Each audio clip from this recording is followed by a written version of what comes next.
Hi,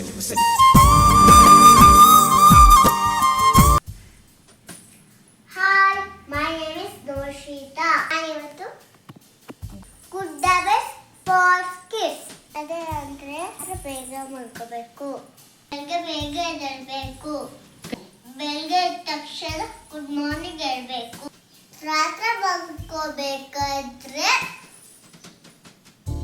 good night ಅಲ್ಲಿ sleep ಮಾಡಬೇಕು, ಪ್ರತಿದಿನ ಬ್ರಷ್ ಮಾಡಬೇಕು, ಪ್ರತಿದಿನ ಸ್ನಾನ ಮಾಡಿ ಬಟ್ಟೆ ಹಾಕಬೇಕು,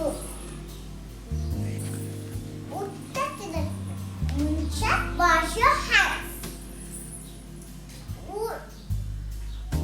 ಊಟ ತಿಂದಾದ್ಮೇಲೆ ವಾಶ್ ಯುವರ್ ಹ್ಯಾಂಡ್ಸ್, ನೈಸ್ಗಳನ್ನ ಕಟ್ ಮಾಡಬೇಕು, ಹೇರ್ಗಳನ್ನ ಬಾಚ್ಕೋಬೇಕು, ಬೆಳಗ್ಗೆ ಎದ್ದ ತಕ್ಷಣ ಯೋಗ ಮಾಡಬೇಕು.